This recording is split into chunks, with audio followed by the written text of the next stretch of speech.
Thanks for tuning into the Sheet Metal Shaping podcast, where we discuss the pursuit of sheet metal shaping education through traditional coach building techniques. My guest today on the show is Chris Rusch from RMD. My man, thank you so much for being here. Hey, thanks for having me. It's an honor. I'm excited for this. I've seen a little bit of your stuff online, and we followed each other on social media for a bit now. I'm going to see you in a couple of weeks at the Baileigh event. Really excited about that. But for the folks at home who don't know you or haven't been following your progress over the years, tell them a little bit about yourself. Okay, sure. I started RMD. That was my company, Rusch Machine and Design, about 23 years ago. So it was in 1998, and I'm probably best known for tubing benders and tubing notchers. That was our core product, and that's kind of how we got our start. I owned and operated that company for, like I said, 20 plus years, and then just recently, I guess 5 years ago, I sold to Baileigh Industrial, and now I kind of do my own thing. I started another company, Vyper Chair, and in conjunction with my sons, they ended up taking that whole business over. So that's a whole new venture that's taken some time, and it's got a life of its own, and it's great to watch. Amazing. So for this episode, we're going to talk about a number of things relating to the coach building industry and how you're actually designing tooling for coach building, metalworking, all of these things. Would you say that you're a serial entrepreneur at heart? Yeah, absolutely. Yeah. So, I mean, I use this analogy a lot. Like every single piece of machinery, well, not every single, but almost every piece of machinery that I built and designed through the years, it was either because I wanted one or I needed one. And that's like the truth. So either I wanted one for a project I was working on, or I always wanted to build this piece of machinery. So that's the case with the tube bender. The tube bending got its start because back in the early 80s, I was building a Lamborghini Countach from scratch. And I don't know if anybody's familiar with Lamborghini Countaches, but the chassis on it is called the birdcage chassis.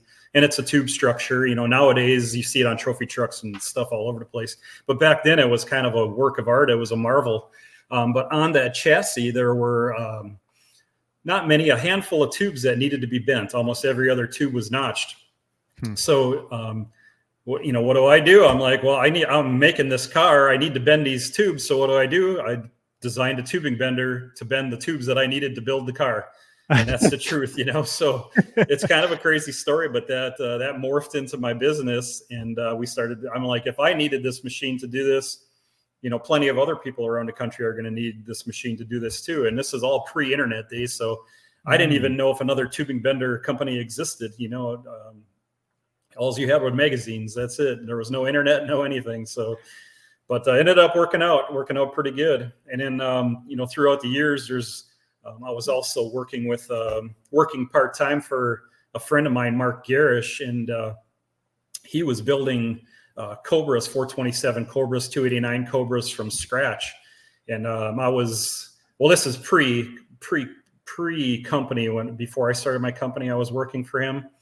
And that's my involvement in cars, is working with him, working on these cars, and watching him shape all the aluminum panels and everything for 427 Cobras from flat sheet of metal. Yeah. And it was, at that time for me, it was mind blowing. This is in the 80s. So I've always had that in the back of my head, is like, this metal shaping stuff is just awesome.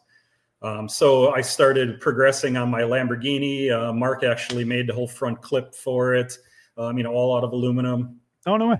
Yeah, it was pretty badass. And then, one thing led to another, and I'm like, well, do I keep building this car, or do I try and get out of the job I was in and start making tubing benders for a living? And I decided to make tubing benders for a living. So needless to say, the Lamborghini project sold. That was my seed money to start the company, and I started building and designing machinery, starting with tubing benders. Then the next machine was a tubing notcher. They go hand in hand. They really do, yeah. Yeah, tube bender, tube notcher. So throughout the years, I mean, my claim to fame with the notcher is the eccentric cut notcher is what we used to call it. And it was a Model 800, and it took an end mill and it ran on an orbiting path that you could adjust. So with one end mill, you could notch from 1 to 3 inches. Very cool. So it's a pretty unique machine. So that was really cool. So that carried us for years. but I always, in the back of my head, I really loved the metal shaping stuff and what Mark was doing. And he had a Yoder, he had a Pullmax, he had the craft former, he had all the big time machinery. But back then there wasn't very, I mean, I shouldn't say that because I don't really know. I mean, there might have been thousands of people in the country doing it, but it wasn't really well known. Sure. Metal shaping was not real well known, at least in our area back then. You know, there were some high end shops on the East Coast, some in the West Coast. And I was like everybody else. I wanted a Yoder, you know, I'm like, shit, there's no way I can fit this in my garage. I want to shape metal, but I can't get this, you know, behemoth of a machine in my garage, you know? Right. So back then the only way was either to, you know, find an old used Yoder, redo it, or, you know, they're all rusty sitting in the back of a barn somewhere, you know, or build your own. And there were plenty of fabricated power hammers that I've seen throughout the years that, you know, mimicked the Yoder design. Yeah. But I had this in my back pocket for a long time. And I'm like, well, I want that, but I need a pullmax too, you know, and I'm looking at this all in a one-man show operation. Like you're in your garage, you want to build, you know, back to me wanting to build my Lamborghini. What do I need to do? I need a power hammer, pullmax, you know, Englishwheel. So I'm like, you know, there's got to be other people like me that are doing the same thing. And I was like, you know what I'm going to do? I'm going to combine a bunch of these machines and make, you know, kind of not a one machine does all, but a one machine does a lot kind of thing that the average guy can afford. It combines the functionality of two machines. You can put it in your garage and you can make the same thing that the Yoders can do and the same thing that the Pullmax can do, but you're able to afford it and put it in your garage, plug it into the wall, and you don't have to do anything. Mm-hmm. So I went ahead and I spent a lot of time developing that machine. You know, how much it wasn't time? just Years, months. Years. Yeah, it's years, but I wasn't working on it all the time. You know, it was a project that was always in the back of my mind. I kind of had the guide or the base of what I wanted it to do. And then I would throw ideas at it, you know, and I'm a sketch at first kind of guy. So for that machine, I have a folder that's that thick of sketches, ideas, different changes, you know, but it just kind of morphed itself and found its way into the MH-19, what we call the multi-hammer. Mm-hmm. That's what MH stands for. And 19 inches is the throat depth. So I just picked an all-around size that I think would fit the average guy and, you know, design that machine. Nice. So, you know, I went through, designed the machine, and then Mark, you know, who I spoke of earlier, he was still doing stuff. He was doing GTX ones at the time, making them roadsters. So GTX, you know, Ford GT has a clamshell door that opens like this. He was cutting the tops off, making them roadsters.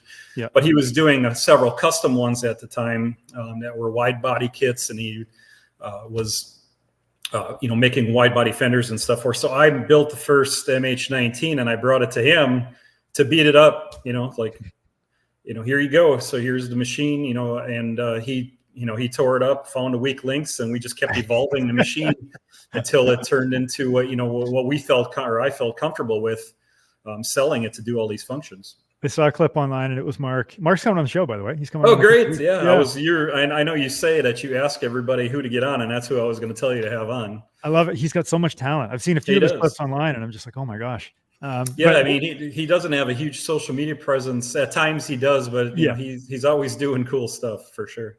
And one of the clips he was talking about you designing this MH-19. He's like, yeah, Chris would build it. He'd bring it to me. I'd break it, and then I'd give it back to him in pieces, and then he'd come back again. Right? That's pretty much how it worked, you know. That's so funny. And he's hard on equipment, so I'll give him that. I'll give him that pat on the back. He can beat shit up. He's got a piece of 1/4-inch stainless in it or something, just pounding away. He did, and that's no lie. And I'm like, don't do that. Don't do that. He's like, oh, we got to see what it can do. You know? So in terms of like you and the process, do you find that because you were doing it for yourself, you enjoyed it more as if you were strictly doing it for a business to begin with, or did you kind of always have that entrepreneurial mindset where you're like, you know what? As you mentioned, like if I want it, somebody else wants it too. I'm going to do it for me, but also too, I think that there's future in what I'm doing. It's both. I mean, it's twofold. For our core products, you know, once I had the core product line going, then I was developing products more to expand the line and fill voids in the industry. So I guess you could call that, more growing the company. Yeah. But on the metal shaping side, the power hammer, I kind of alluded to it a little bit earlier, is I wasn't really planning on selling them initially. I was just making it for myself, but it evolved into like, holy shit, maybe I could sell these things too, So it started off early when I was thinking about it. I just wanted one for myself. Sure. And I think you're right. A 19 inch is a nice size for the average 2-car garage. Because if you don't have space, like, a 10,000 pound machine is just not going to work. It's going to take up one of those 2 bays. And we just, height, we took everything into consideration. The height, we wanted it to fit through a garage door. And, that was kind of what we designed it for, Yeah. Who was your ideal client at that time, other than like the typical 2-car garage, fabricator who was doing it maybe professionally or evenings and weekends? Was it like the individual, or was it companies that were outfitting a shop? A little bit of each. It was more individual based though. So, the way this all started was back in, after the machine was developed, I worked real closely with Shane Henderson from Baileigh. I don't know. He might be a good one to have on too. Yeah. But, him and I kind of collaborated on marketing this stuff then as well. And at that time, Instagram wasn't around, Facebook wasn't around. It was forums. So we were on all the metal shaping forums, right. All metal shaping, metal meat. There's one more I can't think of right now, but we would frequent the forums often. And that's where we started promoting and getting feedback for where is this machine going to fit? Is it going to fit the industry? And we got a lot of plus and minus. We got a lot of positive feedback. We got a lot of negative feedback, but you got to kind of pick a lane and stick with it, and that's where most of it came from, was the forums. And then, we started targeting from that on, there were some, real, high-end shops that are building hot rods and stuff, but all this stuff, it's hard to explain because it was really small when we first started digging into it. The community was very small. And not that I want to take credit for it or anything, but I feel that we gave tools and equipment to allow more people to get into metal shaping at an affordability or just availability. Sure. So, the average guy restoring their car and stuff, they may have a ton of talent, but do they really want to go and buy an old piece of equipment, bring it back, spend a month or 2 restoring it, stick a couple grand into it, whatever it is? Or do they just want to go online, pick the machine out, order it, have it delivered, and be ready to go? That's right. So, and we found that to go both ways as well. So we found people that, hey, I don't want to do a machine, I just want to buy one. And then we found the other people like, oh shit, I can just go buy one and do it. And I'm like, well, whatever, that's your choice. Yeah. That's almost a business in itself, looking for the machine before you even use the machine to do the thing you want it to do. You know what I mean? Exactly. So then, from there, once the power hammer is what we started with, and then again with the forums, we were taking like, where's the weak link? What do people want and need to continue this? And there was a hole in the Englishwheel world. All the Englishwheels followed that same template of the 2x4. Rectangular shaped frame with triangulated back. That's what everybody had. That's what everybody copied. And that's great. I mean, if you want to go and but there's fabricating, how do I want to phrase this? I don't like welded structures for everything. They're great in certain places, but I felt that this could be done much more efficiently, much more cost effective if I do a plate design. And that's almost how all of my equipment, all of my metal shaping equipment is designed, is 2 plates. Big C-shaped plates cut out. Plates, and they're, either, welded together, and not welded, bolted together. Mm-hmm. And you'll notice in all of my metal shaping equipment, there's very little welding. And there's reasons for that. One, welding causes warpage. Welding says you have to almost always machine a surface after to get it square. And in the way my shop was set up, dealing with these large structures and machining them didn't fit our company well. So I catered to doing everything in plate design, and it's worked real well for us. I mean, all the machines work freaking awesome being plate design. It's amazing how your environment was your not like a constraint, but it was definitely consideration. Like your environment says, if I weld this thing, I got to machine it. I don't have the crane to take it from A to B, or maybe that's cumbersome or whatever. How about we bolt it together? Okay, boom, done. It can be laser cut or water jet, whatever, And that technology helped as well, even from when we started. When we started, I got laser cutting was very new, and there wasn't very many people that would do it thicker than a 1/4 inch. And then so we had all of our beginning machines were flame cut. Wow. And even that technology has advanced. So some of our flame cut plates on different machines that we do, we're getting 2-inch plate flame cut, and it's like really, really nice. Yeah. No, but now no, very little. Yeah. Very little. Yeah. But now the technology advanced, in my 20 years in business, it went from plasma cutting to be super accurate. Now they're laser cutting stuff almost that thick, and the accuracy is like unbelievable. So just the technology changes make that whole process a lot easier. Let's talk about the evolution tools. So if we go back 100 years, early 1920s, early 1900s, even late 1800s, some of the power hammer equipment, steam trains and locomotives and so on, like everything was coming into fruition such that we're no longer just like a guy with a mallet. It's mechanized, right? How have tools evolved from where we came from to where we are today? Well, with what I'm doing right now, this isn't reinventing the wheel. It's just doing it a different method and packaging it a different way. So, all of those hammers, even the blacksmith ones, they're all basically all evolved off the dupont linkage. That's the throwing of the mechanism. Yeah. And that even the big blacksmith machines are done the same way. And the power hammer is just a condensed version of that with tighter springs and leather and all that stuff in between. So, having the equipment from the hammer to automated stuff helped tremendously, but it really hasn't, in my opinion, hasn't advanced much since that development. Two pieces of metal. This is it. Yep. This is the tech. It's kind of the same. There's no technical aspect to it. It's a mechanized hammer. That's what it's doing. So it's more the manufacturing that's evolved, not necessarily the tool itself. Manufacturing and the design of it. It's taking different aspects of mechanized equipment and packaging them in a certain way that works easier for the user and that you can make cost effectively. Yeah. What did you take from history that you bring into the forefront of design today?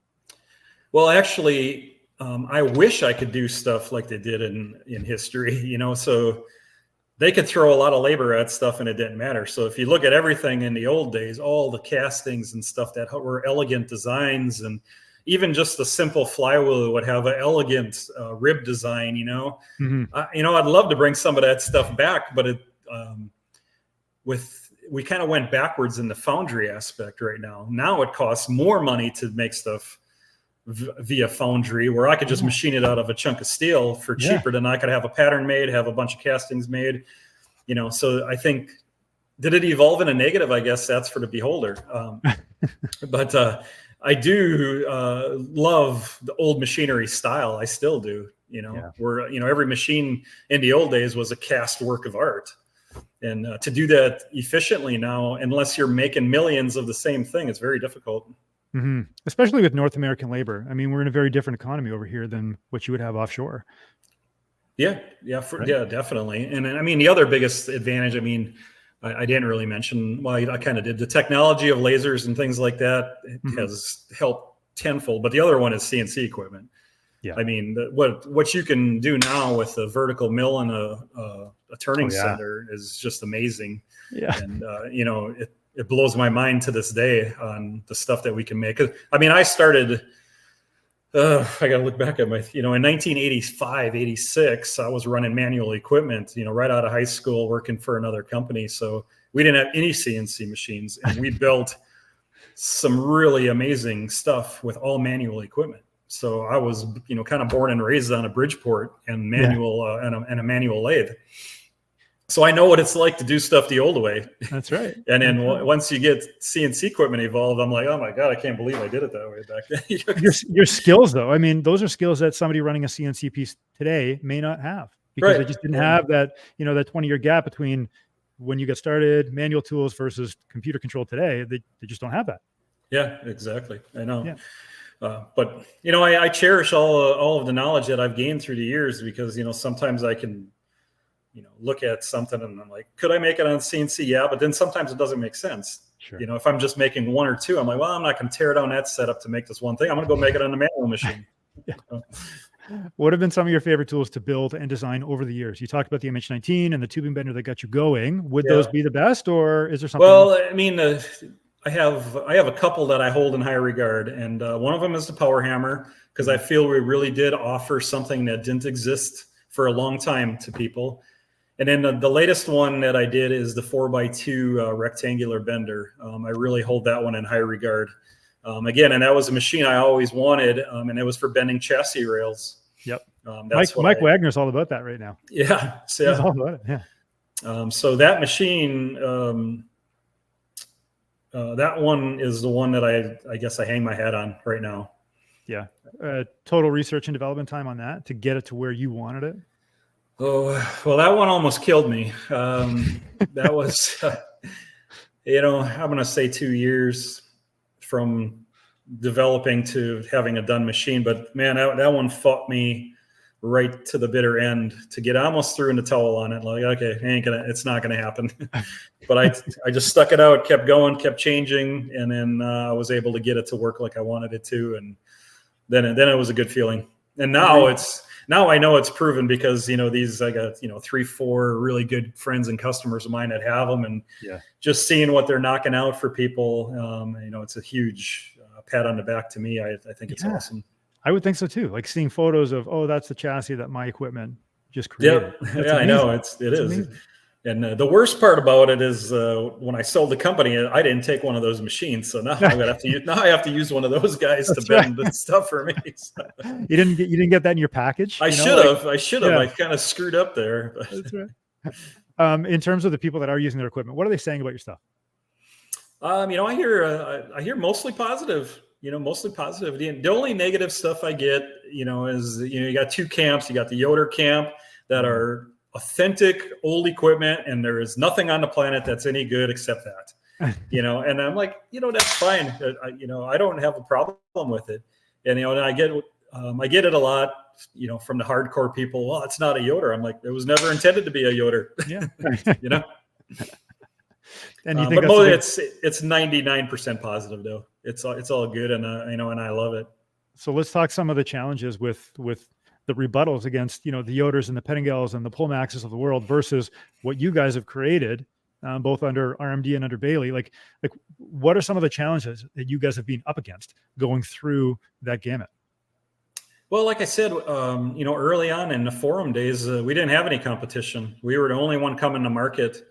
There was a guy selling hammers back then. I think it was Steve Powell. He was building a recreation of a Yoder built on a round pedestal. And, thinking back, that was really the only competition that we had. And we didn't really compete. I don't think he advertised very much. So it was kind of a clean slate for us. We just went out and did what we thought was right. Mm-hmm. And then from there, where did you take it? Like when you did get negative pushback, or when you did get positive reinforcement in the market, like what did that do? How did that change your perspective on the product that you were creating?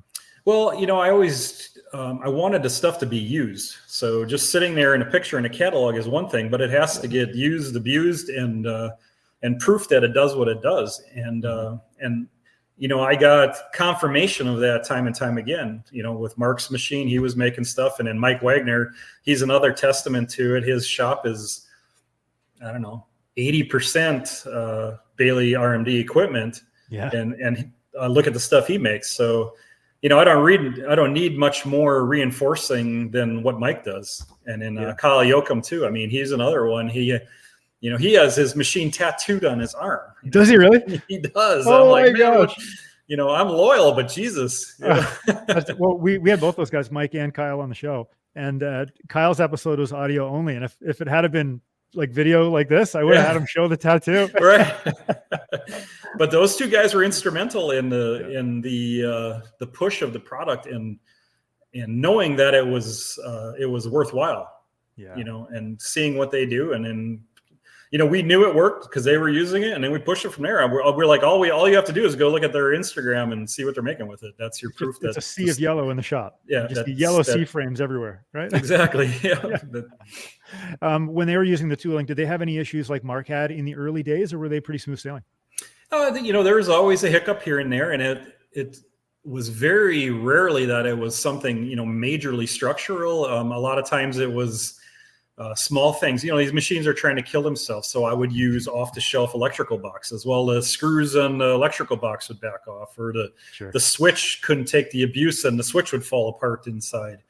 Things like that. We have an electrical drive on the machine. We had to put rubber isolators on it because of the shaking. It's stuff like that. And, wandering on the floor, that was kind of a problem that we had to address. Machines are vibrating and they're moving across the floor. Would you say vibration is the biggest challenge? I would definitely say the vibration and the hammering, it's constant through every single part of the machine. Very nice. What about you? Like you as a person, what drives you today?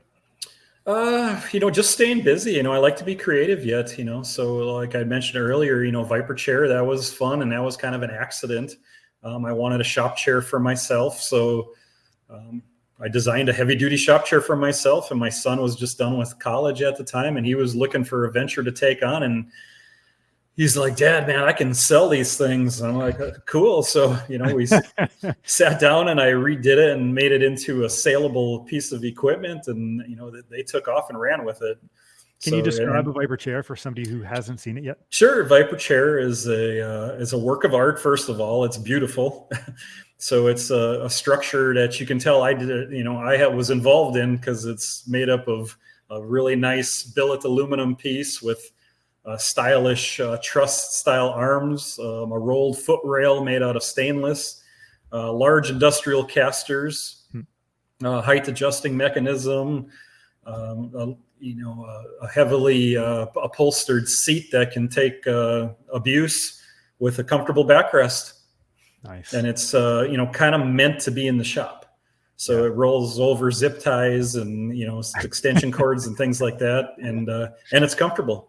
Built by design. I like that. Yeah, exactly. And it's more of a tool that you can hand down for generations. So it's not something you go to Harbor Freight, buy a stool, and then a year you either tip over and hurt yourself or throw it in the garbage and go buy a new one. This is something that you can actually pass down. And you're working on a few projects yourself. I think I saw in one of your videos a Ferrari 250 somewhere in the mix. Well, that's that one's been stalled for many years. It was something I was going to take on. I'm trying to think back now. That's probably 8 years ago I started that project. It's been backburnered as we speak, but of course, it's one of the most beautiful cars ever built, in my opinion. The Ferrari 250 GTO. Mark had built several of them back in his heyday. They're rebodied. I'm not sure. I think he would take Lusos and use the chassis and the number off that car, and then rebody it into 250 GTO, and they were as close to an exact replica as you could get. But he had one of them that he built that was back in his shop a few years back, and I took it for a ride, and I'm like, oh man, this thing is just freaking awesome. Yeah. I mean, it's still a race car, but I was like, yeah, I got to have one of these, so, I did the buck and all that stuff, and started shaping, and I have a chassis for it, and the front clip is made. Mark made the front clip. I didn't really do any aluminum work on it yet. That's kind of a project that I was going to tackle in the future. But I don't know. Mark did one of these cars for Frank Beard, the drummer, ZZ Top, back in the 80s, and he made a roadster version of the 250 GTO. Ah, cool. And it's a one-of-a-kind car, and that's the version of this car that I was going to make, is a roadster version. But I was going to do similar to the one that Kyle is doing. I'd do a modern suspension, drivetrain. I haven't got that all locked down yet, but that was the plan for it, is a roadster version with modern suspension. And I wasn't going after any awards or anything. I just wanted a cool looking car that was a convertible or a roadster. How did you end up with the buck? I ended up making it. So I don't remember the exact details. I got a bunch of plotted points online that were kind of close, and I spent a bunch of time putting them into AutoCAD, and I did each station 4 inches apart, and there was a lot. I don't know how perfectly accurate it is, but it looks pretty damn close. Yeah. And then I just scaled them up, transferred it, and had them rotor cut out and put it together like everybody else does, kind of a scissors fashion. Mhm. And then in terms of this car, like what's the projected ETA? Like when are we going to see this thing done on the road? Yeah. Are we driving it? I can't promise you anything. You know, I have like 4 other projects kind of ahead of that one, and I can't gauge how long those are going to take. So, you know, I hope within 10 years. There you go. Do you find it's like a blessing and a curse, right? It is for the creatives of the world who are like, I want to start this and I want to do this business and build that tool and I want to own that car.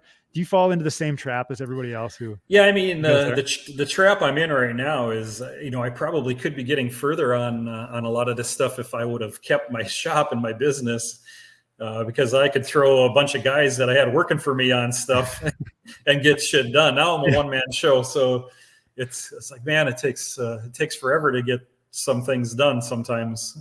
But I wouldn't change it. I love it. You know, I spend most of my days in the shop, you know, all day long. I'm out here by 7, I'm here till 5. You know, either doing something for myself or something for my kids. I do a little sideline work for people.